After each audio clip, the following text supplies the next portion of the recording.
ጠንካራ ጎኑ ተቃዋሚ ድርጅቶችን ማፍረስ ነው።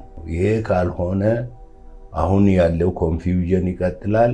to be an Ethiopian you have to wear an Amhara mask ሰውን ገድዬ ሐሳቤን አስረግጣለሁ የሚለው ሐሳብ ሞኝነት እንደሆነ ስላልተረዳን ነው። ሲገነዘቡ ኦሮሞዎችም ደነገጡ፣ ሌሎችም ደነገጡ። ለካ ይሄን እናክላለን እንዴ? ይሄ አንድ ችግር ነው። ገና ማቆጥቆጥ ስለጀመረ የአማራ ብሔረተኝነት የምንፈልገው ዲሞክራሲ ከሆነ በትጥቅ ትግል የመጣ ዲሞክራሲ የለም። እስከዛሬ ድረስ እስከዛሬም ይቆጨኛል፣ ያሳዝነኛል። ብዙ እድልም አምልጦናል። በዚያ ምክንያት እንሻገራለን የምንለው ወደ ፊት ነው ወደ ኋላ። የአማራ ማንነትና ኢትዮጵያዊነት ይደራረባል። ከማሰራችን በፊት እናጣራለን እንጂ በቂ ማስረጃ ሳይኖረን ካሁን ወደ ሰው አናስርም ተብሎ ነበር።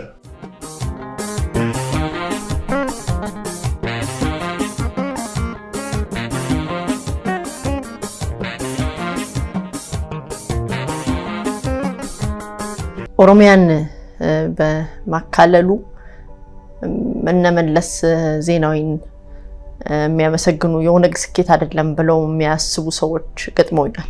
የሚያስማማውታል? አልስማማም። የኦሮሞ ብቻ ሳይሆን የሌሎችም ህዝቦች ክልል በግልጽ እንዲቀመጥ ሐሳቡን ያመነጨው ኦነግ ነው። በቻርተሩ ሲጸድቅ ኦነግን ወክለው ከተገኙት አንዱ ነኝ እና ይሄ በግልጽ አልተቀመጠም ነበር። በመጀመሪያ የቻርተሩ ሲረቀቅ በእኔ አስገንዛቢነት ነው ብሔሮች መሬታቸው ተከልሎ በግልጽ እንዲታወቅ የተቀመጠው እና ይሄ በተለይ ኦሮሚያ መፈጠሩ ኦሮሞንም ለወጠው፣ ሌሎችንም የኢትዮጵያ ብሔሮች ለወጣቸው። መጀመሪያ ኦሮሞነት ከስሞ ወለጋነት፣ ሸዋነት ይሄ እንዲያድግ ነበር የንጉሱም መንግስት ደርግም ሲከተሉት የነበረው ፖሊሲ እና ተከልሎ ሰፋ ያለ ክልል መኖሩን ሲገነዘቡ ኦሮሞዎችም ደነገጡ፣ ሌሎችም ደነገጡ። ለካ ይሄን እናክላለን እንዴ የሚሉ ኦሮሞዎችም ግራ ገባቸው። ከዛ ወዲህ ነው እንግዲህ የኦሮሞ ንቃተ ህሊና በስፋት እያደገ የመጣው። በዚህ ላይ አንድ ነገር መጨመር እፈልጋለሁ። ይሄም የኦፒዲኦ ሁኔታ ነው። ኦፒዲኦ ያላሰበችበትን ነው ወረሰችው እና ይሄን ኦሮሚያ የሚባል ትልቅ ክልል ለማስተዳደር ያስተዳደሩን ስርዓት በአዲስ ነበር መቋቋም የነበረበት እና ይሄን በማድረጋቸው ኦፒዲኦ አመራር ምስጋና ይገባቸዋል። ካሁን ወዲያ ያው መሬቱም የታወቀ ነው፣ ህዝቡም ራሱን ያውቃል። የህዝቡ ጉዳይ ነው እንግዲህ። እርስዎ መለስ ብለው ሲያስቡት ይሄ ነገር ስህተት ነው የሚሉት ነገር ግን ይሄ ትውልድ ደግሞ የሙጥኝ ብሎ የያዘው ዓላማ ያለው እርስዎን ትንሽ የሚያስገርሙት ወይም የሚያስቁት ነገር ይኖራል? በጣም የሚያሳዝነኝ አለ። ይሄውም ከ1992 በኋላ ለኦሮሞ ትግል አዲስ ስትራቴጂ ያስፈልግ ነበር። ለምን ኢትዮጵያም ተለወጠች። የኢትዮጵያ መሪ ቡድንም ተለወጠ። በአካባቢው አንድ የነበረ ሀገር ፈረሰ፣ ሶማሊያ። አንድ አዲስ ሀገር ተፈጠረች፣ ኤሪትሪያ። በዓለም ደረጃ የቀዝቃዛው ጦርነት አከተመ። በዚህ ላይ ተመስርተን አዲስ ስትራቴጂ ማውጣት አስፈላጊ ነበር። ያንም ባለማድረጋችን እስከዛሬ ይቆጨኛል። በዚህም ነው ይሄ አስፈላጊ ነው ለማለት ነው 3 መጽሐፍትን በእንግሊዝኛ ቋንቋ የጻፍኩት። ከኦነግ መሪዎች ጋር የነበረኝ ዲቤት ነው ይሄ እና ያ ባለመደረጉ እስከዛሬም ይቆጨኛል፣ ያሳዝነኛል። ብዙ እድልም አምልጦናል በዚያ ምክንያት። የኦነግ የፖለቲካው ሁኔታ ከትጥቅ ትግሉ ይልቅ ፖለቲካው አሸንፏል ብለው ያምናሉ? አምናለሁ። በትጥቅ ትግል ያሸነፉት እነ ወያኔ እነ ሻዕቢያ ብዙ ንትርክ ውስጥ አሁን ያሉት። ያ ደግሞ በሰራዊት ጉልበት ስልጣን ስለተቆጣጠሩ ነው የመጣው።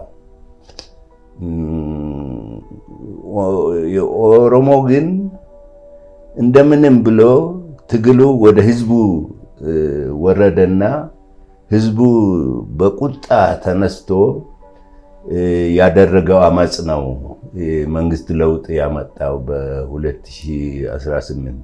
የዚህኛው መንግስት መሰረታዊ ችግሩ ምንድን ነው ብለው የሚያስቡት? አላውቅም። ምንም የማውቀው ነገር የለም። ጠንካራ ጎን አለው?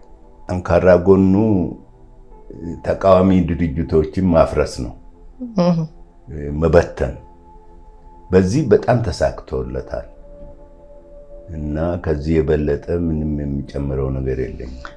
ጠንካራ ድርጅት ነበረ። በድርጅት ደረጃ ብዙ ጊዜ እርስዎ ታዋቂ ሰዎች ናቸው ያሉት እንጂ ድርጅት በፍጹም አልተፈጠረም ይሉ ስለነበር ይሄ ብልጽግናንም ይመለከታል። አንደኛ ነገር በጥድፊያ ነው ከኦፒዲኦ ወደ ኦዲፒ፣ ከኦዲፒ ወደ ብልጽግና የተሸጋገረው እና ጊዜ ተወስዶ አንድ ቋንቋ መናገር፣ አንድ አይነት አመለካከት እንዲኖራቸው የተደረገ አይመስለኝም። በልዩ ልዩ ሁኔታ ይታያል። ድርጅት አንድ ድርጅት ሆነው የተለያዩ ሀሳቦችን ያናፍሳሉ፣ የተለያዩ ፖሊሲ ይከተላሉ እና ይሄ ትልቅ ችግር ነው ብዬ አስባለሁ። መልካም። እንደሚያውቁት የብልጽግና ከፍተኛ የህዝብ ድጋፍ የነበረው ድርጅት ነው ከጫፍ ጫፍ።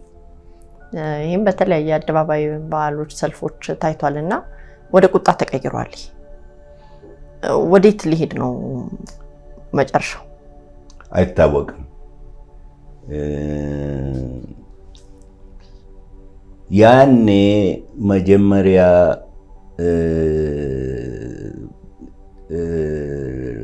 ወያኔዎች ወደ መቀሌ ሲያፈገፍጉ እና ዶክተር አብይ ስልጣን ሲይዝ ብዙ ስሜታዊ ሁኔታዎች ነበሩ። እዚህ ሀገር ውጭ የሚኖረው ኢትዮጵያዊ የራሳቸውን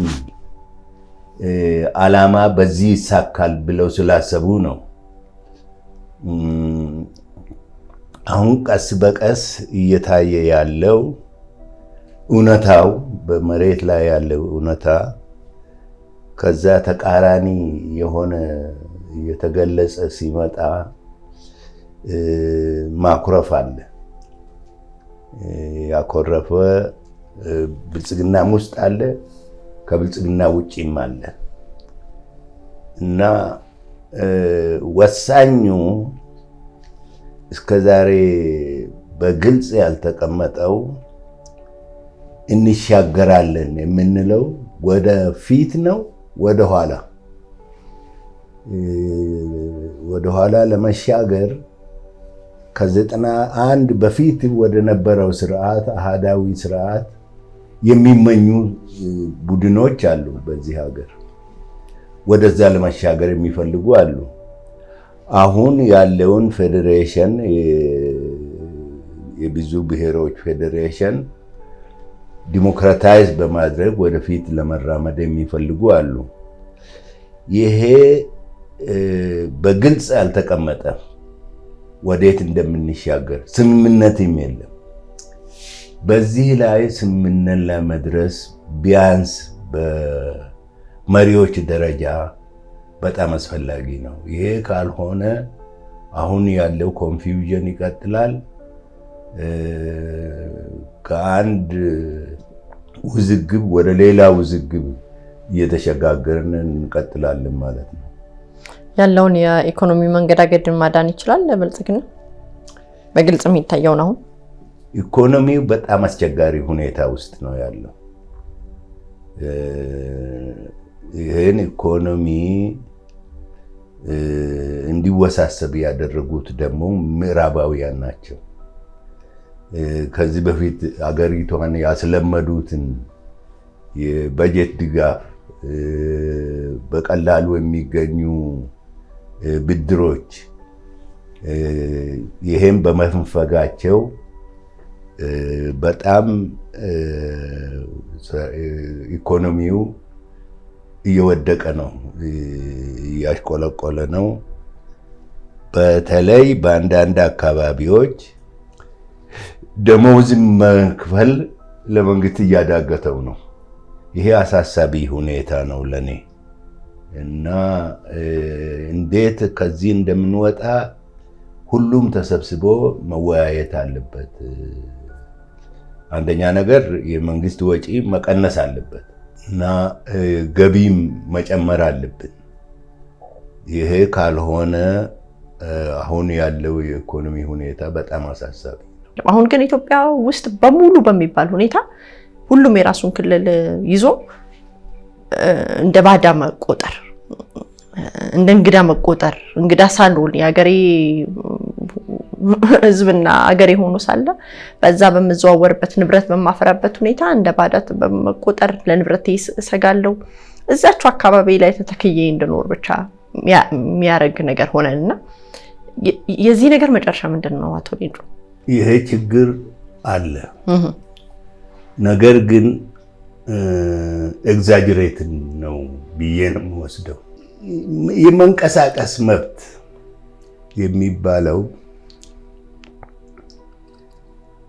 ሰሜኖች ወደ ደቡብ መጥተው ለመስራትና ለማፍራት ሲጣደፉ እናያለን እንጂ ደቡቦች ወደ ሰሜን አይሄዱም። በተለይ ኦሮሚያ ነው እንግዲህ ትኩረቱ። ኦሮሞ ደግሞ አማራ ክልል የለም። ከዚህ ሄዶ ንብረት አፍርቶ እየኖረ ያለ በጣም ጥቂት ነው ካለ። ትግራይማ እስከ ጭራሹ ያሉ አይመስሉኝም። እና ይሄ አንደኛውን ፌቨር የሚያደርግ የፍልሰት ሁኔታ መሰረቱ ምንድን ነው ብለን መጠየቅ አስፈላጊ ይሆናል። ስልጣን ነው። ስልጣን ስላልተስተካከለ አንዳንዱ ይፈልሳል፣ አንዳንዱ ደግሞ ይፈልስበታል። እና ይሄ አሁን በህብረ ብሔራዊ ፌዴሬሽን ጅማሮ ላይ ነን። ህብረ ብሔራዊ ፌዴሬሽን እና ዲሞክራሲ ማገናኘት ጅማሮ ላይ ነን።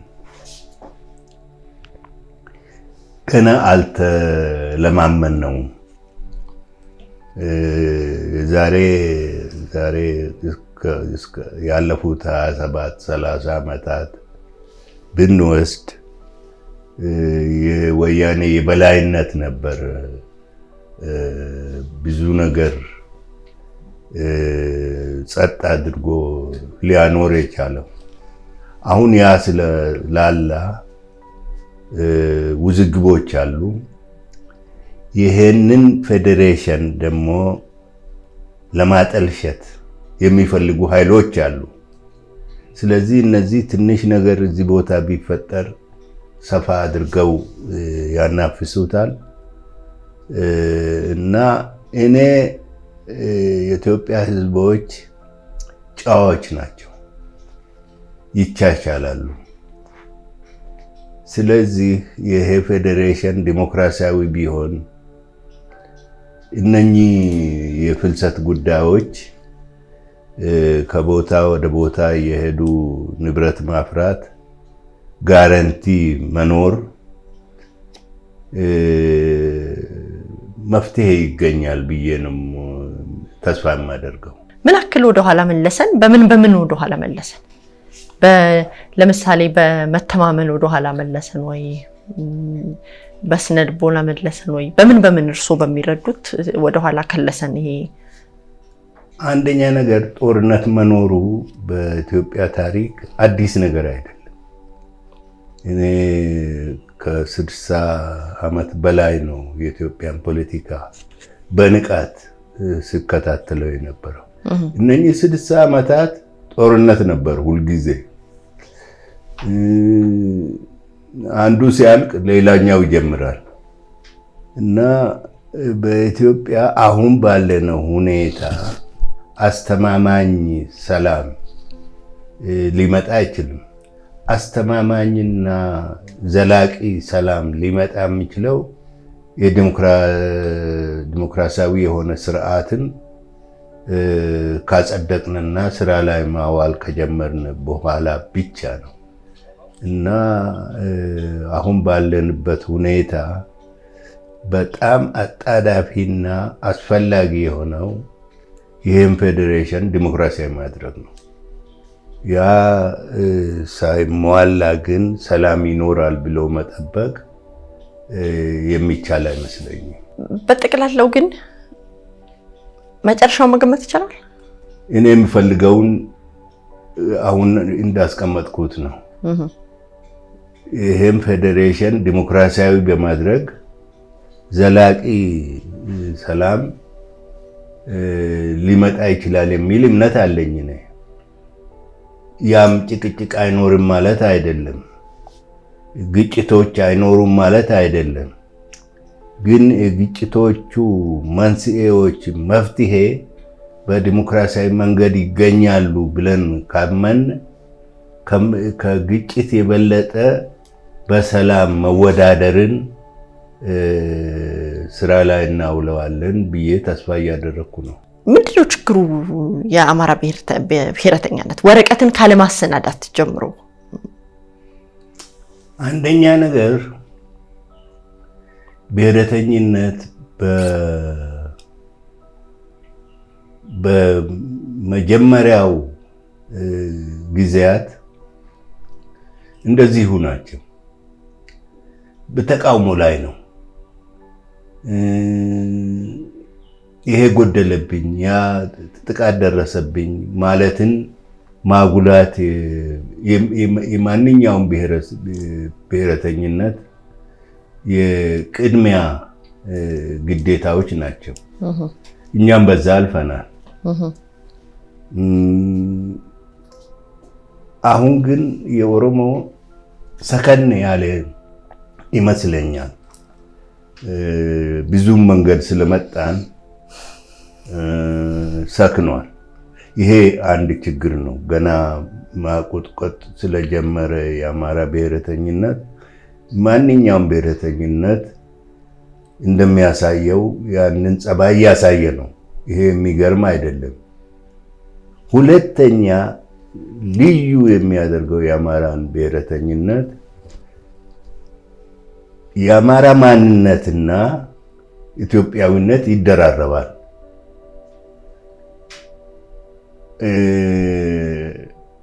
ኢትዮጵያዊ ለመሆን የአማርኛ ቋንቋ፣ የአማርኛ ባህል፣ የአማራ ታሪክ እንደ ግል ታሪክ መውሰድ ግዴታ ነበር።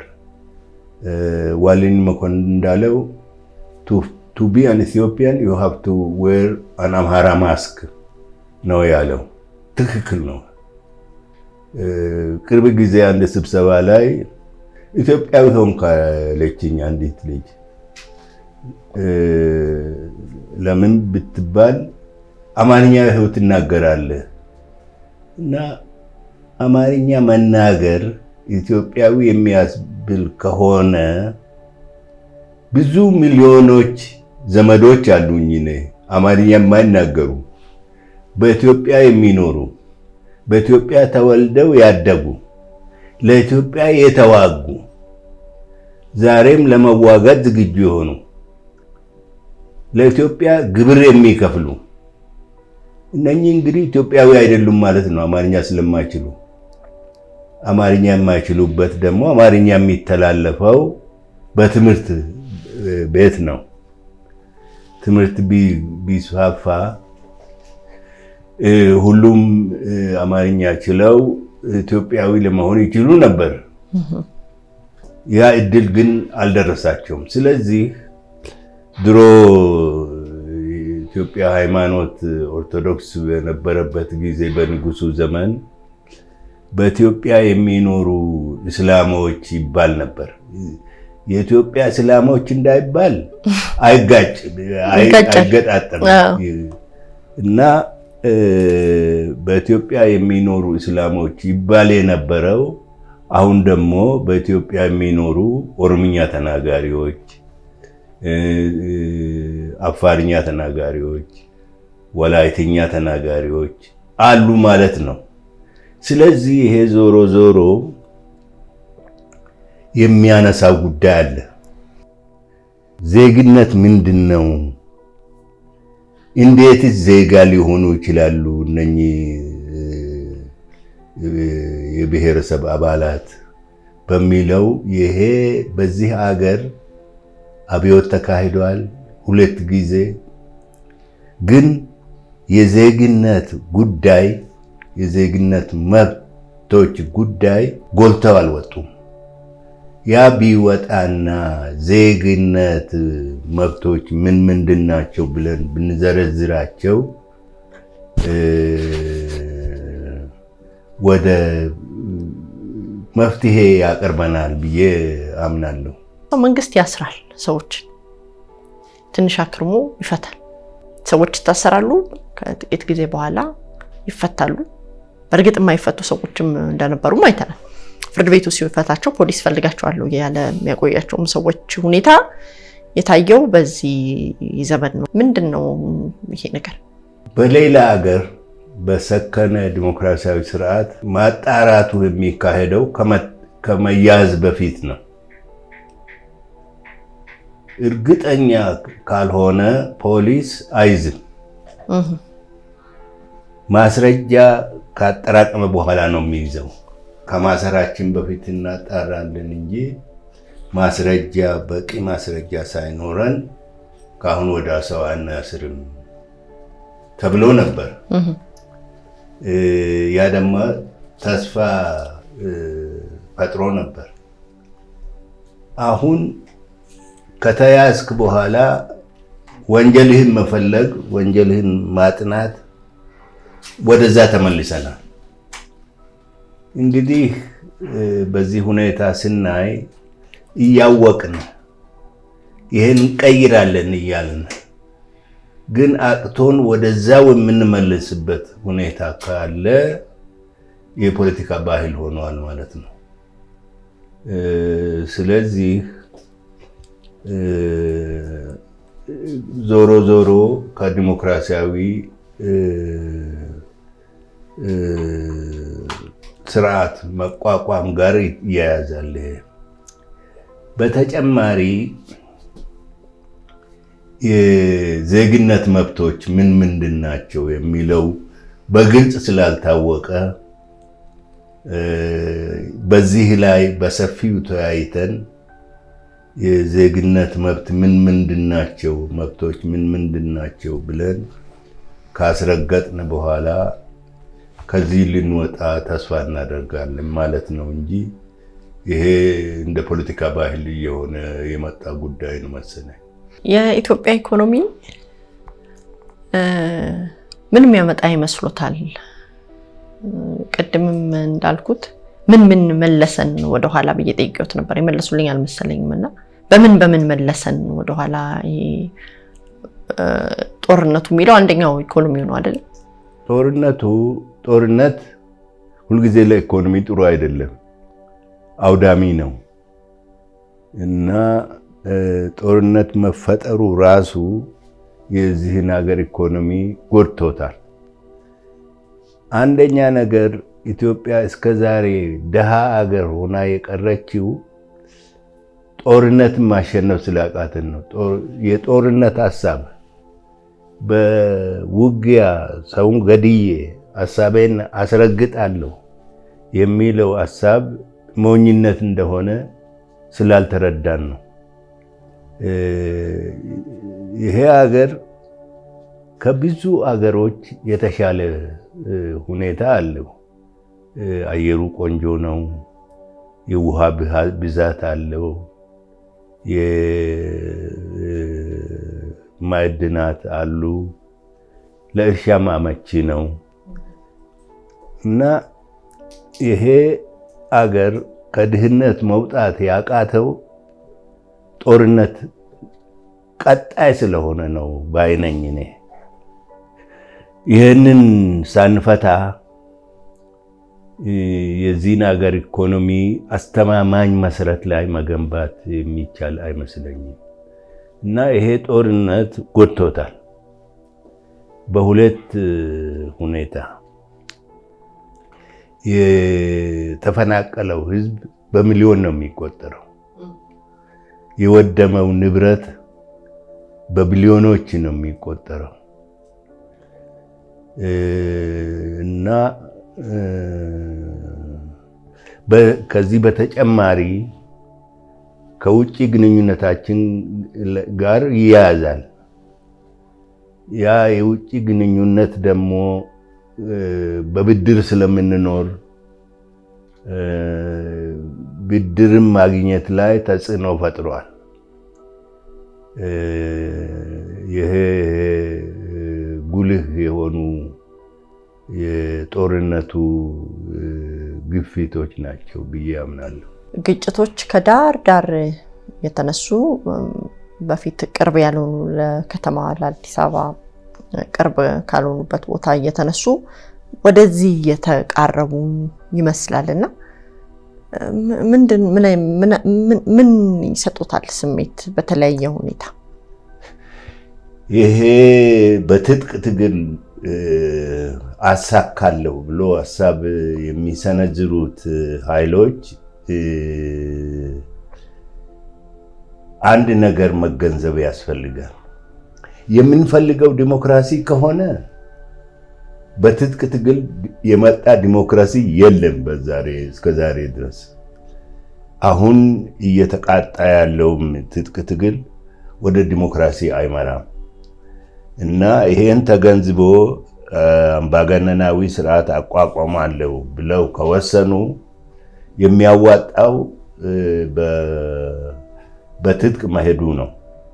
ግን ዲሞክራሲን እንፈልጋለን የሚሉ ካሉ በትጥቅ እንደማይመጣ መገንዘብ አስፈላጊ ነው ብዬ አምናለሁ። የኢትዮጵያ መፍረስ ኦሮሚያን ይታደጋል ወይ? እስከ 91-92 ድረስ እኔ በግሌ በግልጽ ለመገንጠል ነበር ቆምኩት። ያንን ደግሞ አልሸሸኩም፣ በግልጽ ነበር የማወራው። ከ92 በኋላ ግን ሐሳቤን ቀየርኩ በሁለት ምክንያት። አንደኛ ሶማሊያ የደረሰባት አንድ ሃይማኖት፣ አንድ ቋንቋ፣ አንድ ባህል፣ አንድ የኑሮ ሁኔታ ውስጥ ያለው አገር ተበተነ። ይሄው እስከዛሬ እንደገና ስርዓት መፍጠር እያቃተን በአፍሪካ ደረጃ ተደግፎ እስከዛሬ አልተቻለም። ኢትዮጵያ ደግሞ ብዙ ሃይማኖቶች፣ ብዙ ብሔሮች፣ ብዙ የኑሮ አካሄድ ያለበት አገር ስለሆነ ስርዓት ከፈረሰ እንደገና መልሶ ማቋቋም በጣም ከባድ ይሆናል። አንደኛው እሱ ነው። ሁለተኛው የአፍሪካ ታሪክ ያለፉ 50-60 ዓመታት ስናይ የአገር ሉዓላዊ መሆን ለህዝብ ነፃነት ላይተረጎም ይችላል። ህዝቡ አገሩ ነፃ ይሆናል፣ ህዝቡ ግን መብት የለውም፣ አምባገነን ስር ነው የሚኖረው። ይህም እንዳይከሰት ስለሚፈራ ይህን ፌዴሬሽን አሁን የተቋቋመውን ፌዴሬሽን ዲሞክራታይዝ ማድረጉ ይሻላል፣ ዲሞክራሲያዊ ማድረጉ ይሻላል የሚል እምነት ላይ ደረሱ። በሁለት ምክንያት ለኦሮሞ በሚበጀው ጥቅም በሚያስከብርለት ማለት ሆኖ አይደል? አሁን ለኦሮሞ የሚሻለው ይሄ አሁን ያለው ፌዴሬሽን ዲሞክራሲያዊ ቢሆን ነው። ኦሮሞ ሰፊ ህዝብ ነው። በውስጡም ልዩነቶች አሉ። የውስጥ ልዩነትን ካላከበርክ፣ አውቀህ ካላከበርክ የውጭውን አትችልም። ሶማሌዎች በዚያን ጊዜ የውስጥ ልዩነቶችን አፈኑት። በማፈን በኋላ በጎሳ ደረጃ እንዲለያዩ አደረጋቸው። ኦሮሞም በሃይማኖት ልዩነት አለው፣ በኑሮ ሁኔታ ልዩነት አለው። ገበሬ አለ፣ አርብቶ አደር አለ፣ ከተሜም አለ። እነኚህን ልዩነቶችን የውስጥ ልዩነቶችን መቻቻል፣ ከዚያ በኋላ ከውጭ ካለው ልዩነት ጋር የተጣጣመ ስርዓት መፍጠር ስለሚያስችል ነው። ለዚህ ነው ለኦሮሞ ይሄኛው ይሻላል ብዬ የማስበው። አምባገነን መሪ ይሻላታል ወይንስ እንዴት ያለ ሰው ነው ኢትዮጵያን መምራት ያለበት? ህዝብ የመረጠው መሆን አለበት። የሚሻለው እሱ ነው። ህዝብ ለመምረጥ ደግሞ ሰዎችን ማወቅ አለበት። ሰዎች ወጥተው ተወዳዳሪዎች ወጥተው ይሄን ፖሊሲ መሰረት በማድረግ አስተዳድርሃለሁ ብለው ተስፋ ሲሰጡ ነው ህዝቡ በዛ ላይ ተመስርቶ ከተወዳዳሪዎች ውስጥ ይመቸኛል ብሎ የሚያስበውን ይመርጣል ማለት ነው። የዚህ የህገ መንግስቱ መሻሻል ነካ ተደርጎ መልሶ እንደገና የተረሳ ይመስለኛል። ምን እየተደረገ እንደሆነ ያው ሚዲያን ተንተርሼ ስለማወራ ነው። ሚዲያውን ነው መከታተለው እኔና ቅድም አንስቼቦት ነበር። እነዚህ በየጊዜው የሚዋቀሩ ኮሚቴዎችና እነዚህ ያሉ እንቅስቃሴዎች ሄድ መጣ ብልጭ ድርገም የሚሉበት ምክንያት ይታወቃል? እኔ አላቅም። ይሄ ህገ መንግስት ቢሻሻል ይሻላል ብሎ የወሰነው ቡድን እንደሰማሁት 1000 ምናምን ሰዎች አነጋግሮ ነው ከ100 ሚሊዮን በላይ ከሆነ ኢትዮጵያ ህዝብ ውስጥ። አንደኛ ነገር ህገ መንግስት የሚሻሻለው በሪሰርች አይደለም፣ ሪሰርች በማድረግ ሳይሆን ውይይት በማካሄድ ነው እና አገራዊ ምክክር ነው ወደዛ የሚያመራው። ይሄ ህገ መንግስት ብዙ ጉድለቶች አሉት። ቢሻሻል እኔም ደግፋለሁ። ግን በምን መልኩ ነው የሚሻሻለው በሚል ላይ አንግባባም። ስለዚህ ይሄን ለብሔራዊ ምክክሩ መተው ይሻላል ባይ ነኝ። በህገ መንግስት ውስጥ አይስማማም ይሄ እኔ ለታገልኩበት ወይም ደግሞ ለኦሮሞ ህዝብ ወይም በተቀላላው ለኢትዮጵያ ህዝብም ብዙ አይጠቅምም የሚሉት አንቀጽ የትኛው? እኔ የሚታየኝ ቼክ ኤንድ ባላንስስ የለም በዚህ ህገ መንግስት ላይ። አንደኛ ህገ መንግስትን ራሱን እቃወማለሁ። ህገ መንግስት አንድ ስልጣን የያዘ ኃይል እንደ አመቸው ስልጣኑን ለማጠናከር የሚያረቅና የሚያጸድቅ ዶክመንት ነው። ኮንስቲቱሽን አይደለም ለማለት ነው ባጭሩ። ከዚህ በፊትም ብዙ አንስቻለሁ በዚህ ጉዳይ ላይ። ኮንስቲቱሽን ሰጥቶ መቀበልን ይመለከታል እና በዚያ መልክ ብናደርገው ህገ መንግስት የሚባል ታሪክ ወደ ኋላ ትተን ግን እኮ በኮንስቲቱሽን መተዳደርን መልመድ ያስፈልገናል። ለምንድን ነው ህገ መንግስትን የሚቃወመው? ያን ህገ መንግስት ያቋቋመው ኃይል በህገ መንግስቱ አይተዳደርም። በህግ ፊት እኩል አልሆንም ማለት ነው። ህገ መንግስቱን የሰጠ ቡድን አለ፣ የተቀበለ አለ። በህግ ፊት እኩል አልሆንም ማለት ነው። በኮንስቲቱሽን ግን ከሁሉ በላይ ነው። ተገዢው ገዢው እኩል በኮንስቲቱሽን ይጠየቃል፣ ይዳኛል። በቃ አይደለም።